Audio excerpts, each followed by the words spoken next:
Anybody else can just be outplayed by the 1. 1-1 actually hates the lane because lane just prevents the slacks from happening. But you know what? Looking at BREN ESPORTS, this is their way para tapatan ang late game prowess ng side ng Smart Omega. And di mo siya makukuha sa Claude or sa Carry kasi matatalo lang siya. At least for 1-1, meron siya nung ultimate na kaya niyang pag-lane. Yep. I want to say though, sorry Leo to cut you off, but very quickly, 1-1 can actually outlane the Bruno if he knows what he's doing. We'll see how that works out. There you go, the counter bantay play by Curtizi. Ladies and gentlemen, it's happening. I love it when I'm right because it very rarely happens. But, by the way, before we get into the action, this tournament is under the supervision and regulation of the Games and Amusement Board. Omega versus ePro, Game 2. Simulan na natin to. Counter bantay, it's happening. So technically 1-2-2 to, Wolf. 1-2-2. Yeah. Man, you had the chance na tawagin siyang anti-bantay, pero you went for the counter-bantay. So, we'll stick with the counter-bantay. Pwede naman, anti-bantay, whichever catches on, best believe, at least alam natin na the animals are responsible. But that's truth be told, credit goes to the drafter here, Coach Dale. So we'll see if it pays off, no? Again, Coco can definitely outlane Toshi here. The more agile, the more mobile marksman. Let's talk about laning laning matchups. No, kasi kanina yun yung ginawa natin para magsimula ng game 1. So let's do the same here. You give the advantage, I believe, to Coco. Yes, on that 1-1. On a 1v1. Okay. Pag 1v1 ng Bruno versus 1-1 dahil dun sa passive ni 1-1 na pwede siyang mag-outplay talaga, that's definitely an advantage for himself. Pero dahil nga may counter bantay, sobrang layo na bigla. No? I think that is one thing na kailangan i-consider ng mga drafters ngayon. Not because you can win a matchup na 1v1 or yung traditional laning doesn't mean na you already win the game. Kasi nga naman, what's stopping the opponents to put another one hero doon sa main lane, which is evidently what happened, and I think that it's gonna be terrible for Coco. Napakahirap niyan. Unless, of course, meron naman din counterplay ang BREN Pro. Siguro mag-pressure sila ng ibang lanes or bantayan nila yung lane na yun. But EJ, I can't imagine him just, leaving Curtizi to himself. We'll see. We'll find. Yeah, we'll see. Okay, oh first God. blood goes over to Few. Ang bilis underneath. Even Hajizi is in trouble. EJ, naghahanap, stretching. I think Hajizi knows what's up. Kenji, gonna check in. Oh, hello. Kumusta? And lalaban sila. Toshi laying down the balls onto EJ. Oh, that's balls and balls. Wala nang bouncing balls, EJ. And almost close. Yelly is looking for the damage. And here's something that Khalid has na wala ang Kufra. It's the amazing burst early game. Yeah. Wanna say BREN Pro, man, they won that initial fight. Una sa lahat, they found out na, Natalia was top. Pinoprotektahan yung Bruno, which means na may -1 na tumutulong doon sa ating lane. So they pressured the lane with EJ. And Few, siguro, alam mo yung nag-quick match siya sa utak niya, nag-calculation siya doon kung saan posible pumunta yung duguan na Khalid. Yelly Hayes tried to outplay that. Yung movement siya hindi conventional Went backwards, then went forward, then backwards. Tapos nalaman niya ni Few at flame shot to the face and another death on Yelly Hayes. Man, the jitters of the back to the tank role, Yelly Hayes, ay nakikita natin. But, not complaining. I want to see him more in this tank role. Yep, it's gonna happen. It's gonna happen. I think Yelly Hayes here wants to build his warrior boots real quick. Unless that turn converts into an antikiras. Napansin niya na isa lang ang magic source ng BREN Pro. So he's had it with his early game dominant. Curtizi looking low. Taken out here by Flap Easy. Yelly Hayes a little late to the party. He's gonna back out. And I think this is one weakness of a Khalid, no? Meron kang move speed bonus, yes. But when it comes down to it, kung malambot ka pa, Quick Sand Guard is gonna do very little to help you. And you can't really tank on a traditional, in the traditional sense. Yeah, this is the power of Spike bigla ng BREN Pro. Nakita nila yung magandang movements sa first set of matches na offset nila yung lane match-up na tinry ipanalo ng Smart Omega but they really turned it around. The gamble did not work for Smart Omega. Now, at this point, patuloy ng patuloy, lalakas ang mga members ng BREN Pro Coco gonna have a good time dahil maganda yung lanes ni Flap at ni Carteezy. Dahil may way para umikot si Carteezy at si Flapteezy, it just means that Coco can just, you know, get into the safest place possible to farm himself up. So I think that BREN ePro really fixed what they needed to fix after the early stages of the game. Yep, not just in the draft but also in the execution. No, so That's far 0 right. and 3. ePro ahead by about 1,000, maybe less, gold at this 4-minute point. Yeli is in trouble. Carteezy with the Phantom Execution. Mamba out. EJ, bouncing ball, tinatamaan ni Kenji. And I think, ang goal dito ng Omega is again, damage control. For now, damage control. So, if they want to succeed or at least make this game competitive, kailangan nilang kumapit lang. And right now, napapansin ko, Wolf, on the minimap, swap ng lanes itong dalawang marksman natin. Oh, by the way, Leo, I want to go back to some stats in here. Carteezy was 13-0 all throughout the whole season of the biggest league, in the big league ng Mobile Legends sa Pilipinas, na professional league, which is MPL. Na sa kanilang championship run, Carteezy was 13-0 all throughout the season with this Lancelot. So, Ooh. this is scary. This is scary. So this is the championship Lancelot. That's kumbaga. right. That's right. To get to that point. That's right. Okay, so medyo malaki ang trabaho dito ni Hajizi. Now, Yeli Hayes already burning that flicker just to survive. Feathered airstrike here by Few. So this is a different Farsa. This is a support Farsa on Kapitan Few. That's right. And already we can see here Hajizi. We've seen him do this already in the prior match of SMO. Early on, magkakata siya ng lanes. Early on, medyo split push gameplay na. Because I think that's what's demanded here of SMO to survive. Yeah. In this 5-minute game, kailangan nilang maglaro as if they were losing already para makapag-recover yung si Toshi. We'll see. No, I think that that's like in the previous match, i-concede nila yung first 2 turtles. Tapos, yung talagang contention nila is the third one. But you can see a 4-man rotation up top. And Smart Omega giving a kill to Toshi. So, saktong-sakto, kasabi lang dito ni Leo about the road to recovery for this team, and it kind of feels like it's there. In fact, 700 gold lang ang lamang ng BREN ePro. Biglaan. Even after the abysmal laning stage of some of the members of Smart Omega.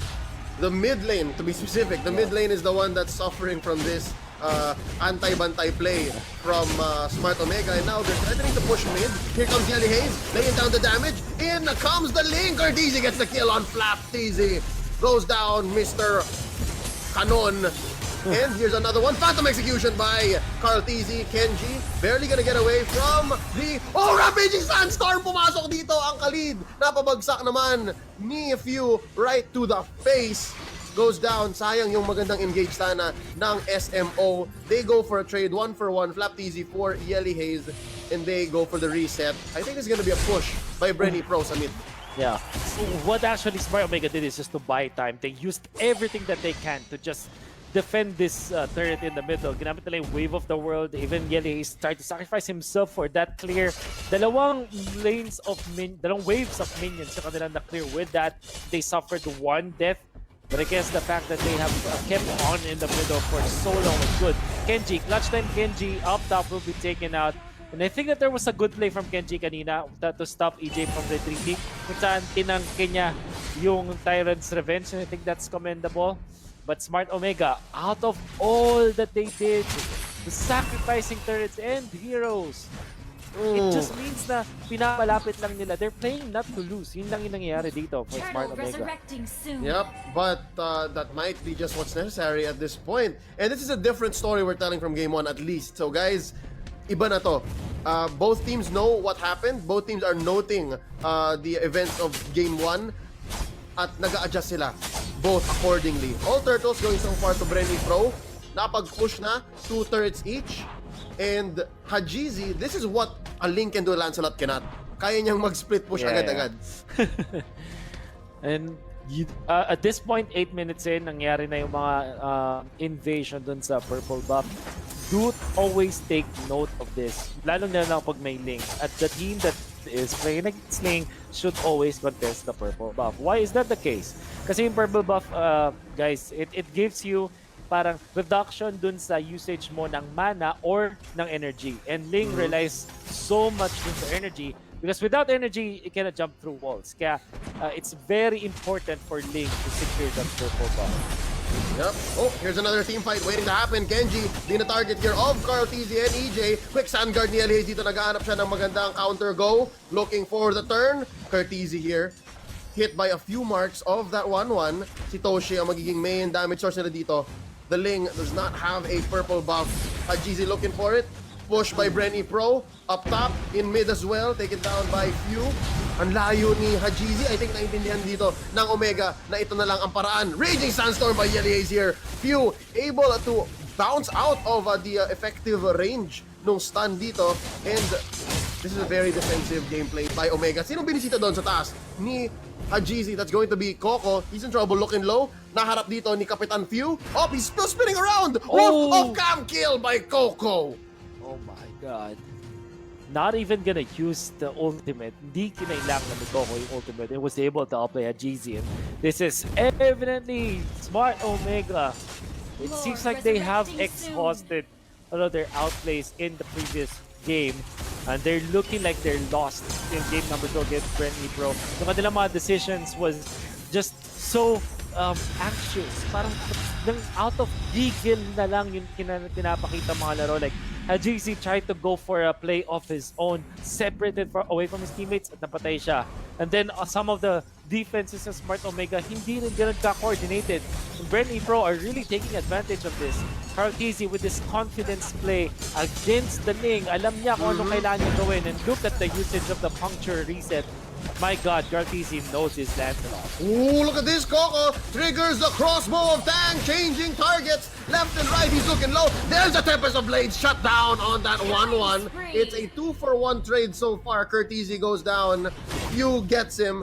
Wolf, eto na. Nagbabadya na ang pagbutas ng base ng Omega. It looks like Flap TZ. Carl TZ and EJ goes in. Nice catch onto the Khalid of Yeli Haze with the Tyrant Rage as well. Toshi trying to kick balls as much as he can. The best he's doing, but Carl TZ takes down the footballer. Toshi shut down right here. Another feathered airstrike by Few. Hajizi's gonna go down. Wolf, it's a 3-4-1 trade so far. Not looking good for the Omega squad. I think sinasabi natin din, but they're just playing just to delay the game as much as possible. I would say yung kill nila kay Coco, yun yung pinakamagandang ginawa nila so far throughout this game. That was well coordinated. But outside of that, Smart Omega, it kind of feels like they are not that coordinated at all. Maybe you can attribute this to the fact na wala sila ng parang main damage dealer na mage. And Yeli Haze is not using those conventional tanks. It's just so weird that Smart Omega outflex themselves. Masyado nilang flex yung kanilang mga flex picks, di ba? And it's good when it comes to drafting for sure, but sometimes too much of the spice can ruin the brew. Yep, definitely they possibly were a little too flashy, and the anti-bantay strategy definitely not paying off just yet. Pero hindi pa naman tapos. Hindi pa sila butas. We are approaching the late game, 12 minutes in. First, Illuminated Lord already here in play. Let's see, it's free for the taking for BREN, by the way. Sobrang ahead nila, 5,000 gold lead here, 4-11. But the fact remains na at least nakapag-farm pa dito si Toshi. Yan na lang ang pwede pang hawakan dito ng Smart Omega. And of course, delay the waves as much as possible. But even then, kulang sila sa wave clear. It's really scary. Oh no, this is bad. May -1. Oh! Nahuli na naman si Yeli Haze dito, but there is a wave crashing up top. So this is the silver lining to the Omega strategy. Quick push dito, might even threaten the penetrate. Okay, look at this picture-in-picture, ladies and gentlemen. There's two team fights happening. Kenji in mid, and of course up top Hajizi. Mabubuhay pa ba si Kenji dito? Yes, he will. Using as much of the kit and of course the Purify on that Esmeralda as possible. Down goes Cartesi. Hajizi with the Tempest of Blades 2. Disengage. Now po, 2-for-none here. E-Pro gonna go straight for the Lord. They can see Hajizi here. Oh, nice use of the Cyclone Eye, threatening the recalling Hajizi. He's in trouble. This is no man's land, Wolf. Catching him off guard. EJ with the over-the-backward move. Combo with Few. Kenji, can he steal? There's the Falling Star move. No steal for you. good Sir Lancelot with the take. Caltizi smite plus the takedown on Kenji. Sasabog na dito ang BREN ePro. They are on fire, Wolf. Nakita na natin to nung laban nila sa SEO. They lost game 1 and they came back with a vengeance. Si Cartesi with a confidence play. He knows na hindi na pwedeng bumato ulit si Toshi kasi may third rotation pwedeng gamitin. But Toshi actually knows what's happening, knows what's up. In fact, Smart Omega, ito na naman yung, I will just really repeat this time and time again. Ang ganda nung simula dun sa top lane push ng Smart Omega, but again, not coordinated from Smart Omega. They also tank through the crossbow, tank coming up from Coco. Ganda na sana ng mga ganung moves, but they couldn't capitalize because whatever they're doing, it's not a set play. Wala silang plano, kaya there's just really nothing that they can do at this point. Oh, yeah. Yelly Hayes just goes down quickly like that. Curteasy as well. Walang bawi. Hajizi looking low. Toshi taking quite a few hits from Flaptizi to the face, no? So hindi na mapagduelo dito ang ating 1-1. And that's going to be it, ladies and gentlemen. 14 minutes in, 30 seconds. BREN ePro takes game number 2. Of course,